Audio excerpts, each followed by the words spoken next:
Welcome back to Gilmour Racing as we continue the race prep for the 2023 Australian Formula Open Series. Last episode, we got this thing stripped down to the bits. We got everything we need off the car. Now this episode, it'll be more about component servicing and getting this thing ready for final assembly. Bob from BSR has already been down here. He's stripped a lot of paint off this tub and the bodywork so we can get on top of the carbon repairs. We need to fix any bodywork that needs to be fixed. A lot of the under tray which has been damaged from the last year or so of service. It's got holes in the lower floor that need to be repaired. A lot of the under tray is damaged that needs to be repaired, as well as just the stone chips and the general stuff on the tub and on the bodywork, just to get it back up to scratch. We want this thing to be perfect when it goes back together, so now's the time to get this thing right. Like I said, we've only got a couple of weeks before the start of race season, so we really need to hook in and get it done.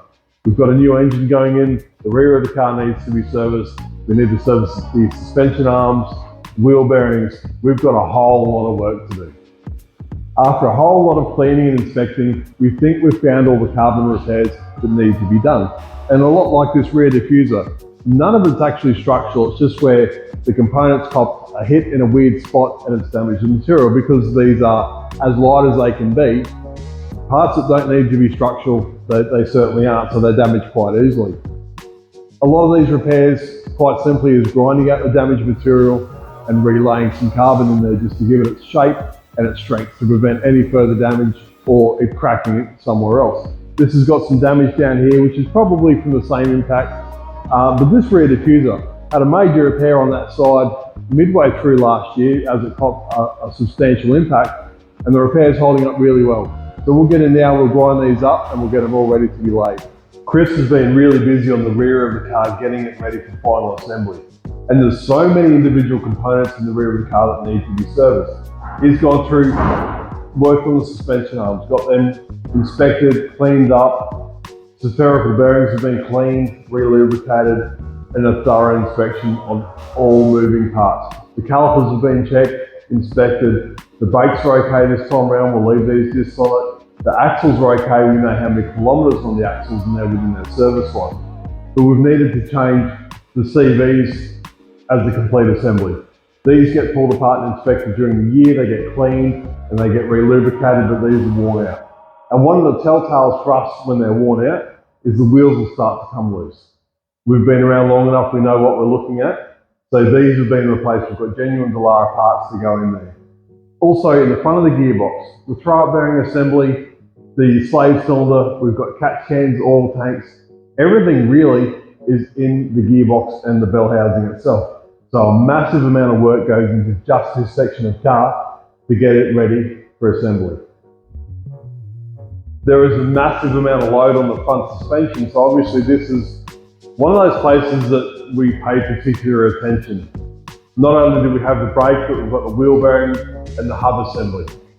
We changed the stub, that's the retaining nut for the wheel. It bolts through the wheel bearing, comes out the side, and it's for the wheel nut to retain the wheel. It gets an immense amount of load, and this time round it's due to be replaced. We're also doing the front wheel bearings. They are a standard style for a modern road car, I guess. It's a contained unit. Gains that if you had with these, you can pull them apart, you can pull ball bearings out of them, you can shim them, you can machine them, you can do whatever you want. And we're very proud of my father in particular spent a whole lot of time reducing the rolling resistance of the car. And you'll notice in the pit lane, it's the car you push and it rolls to the end of the pits. It's definitely an area of interest and definitely something to look at. And in Europe in particular, they'll pull every second ball bearing out of them to reduce the rolling resistance of the car. They'll change the bearing more frequently, but that's not really a concern. If you want to find some performance, it's definitely something to keep in mind. Another thing with these lower suspension arms, the brake lines actually run inside the arms. Probably more so to tidy up airflow, and it's just a packaging thing. Spherical bearings are of interest, but also these adjustable threads. These threads wear and can cause problems. It also makes it really difficult to adjust. Every time you lock up that jam nut, it'll take up the plane of threads and upset your setting. It's just something we like to keep an eye on. And on the other side on the front, we actually had a fence suspension arm. This is not from racing, this is not from at the track. It's more than likely somebody sat on it to get a photo or has pushed the car in the pits by suspension arms. These are only just strong enough. They're a very light car and everything is as light as it can be, but still serviceable. And if you push on it in the wrong way, you will damage these arms, and they are very expensive and they're starting to get very difficult to get hold of. So I don't appreciate that at all, but it's been bent, it's no longer usable, so it will have to be replaced. Brake calipers have been serviced. The nuts for the axles are new, we replaced them mid-season last year, and the front disc is still pretty good. So all in all, it's not a bad setup. We just need to clean it up, make sure we know what we've got, and get it ready for final assembly.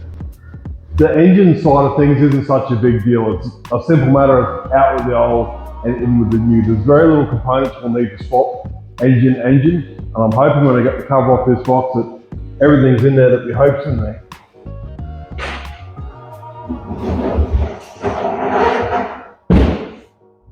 Now this engine essentially had 0 kilometers on it. It's a very fresh engine, but we actually lent this to some of our competitors during the year that had engine problems that needed a spare. We didn't need it, but they did it. If it meant that they got out on track and were competitive, we were happy to see our engine go around. But that's how they come out of the box. Like I said, very little we've got to swap over, but one thing you do need to swap over is the clutch. We've touched on the last episode how we had issues with the clutch, and the further we pulled the clutch apart, the more broken stuff we found. So there's definitely something going on with that clutch. And normally I'd say it was an assembly issue, but for it to happen 3 race meetings after it was actually fitted to the car, I think it's something quite unusual. Luckily, we've got enough spares to build up a complete spare clutch. It'll go in with the new engine, and it's basically back to 0. It's completely serviceable within spec, and we should get a full season out of this, no trouble at all. So now that they're ready to go, we'll bolt the clutch up to this new engine and get this thing ready for assembly.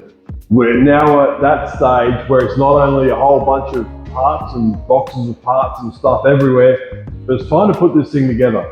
Everything's been refurbished, reconditioned, rebuilt, or it's been renewed. Everything is ready to go back in this car.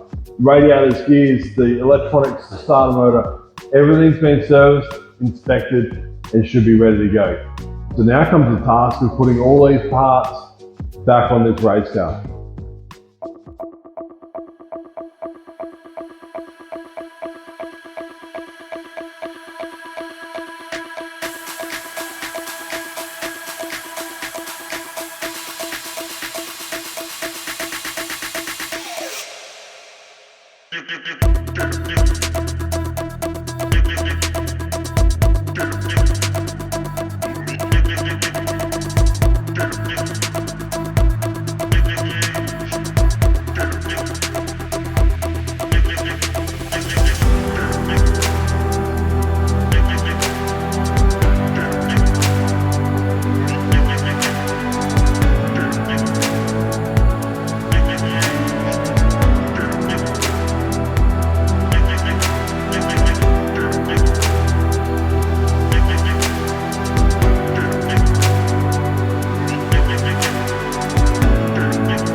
final assembly has actually gone really smooth. Everything is fitted exactly how we hoped it would. The engine went really nice onto the tub.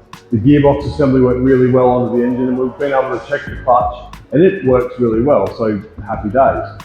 Another thing we do while we're assembling this is replace as many of the bolts as we can. A lot of the bolts are standard size and a standard length. So it makes sense for us to discard the old bolts and put new bolts in. Not something we need to do, but the old bolts have done a pretty good job and we really don't want to push our luck, especially under the car.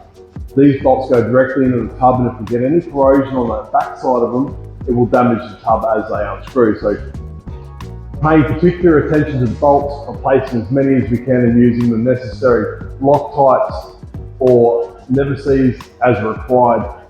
But other than that, we're really happy with how this thing's come up today. We've just got a few finishing touches and we're going to throw this thing in the truck.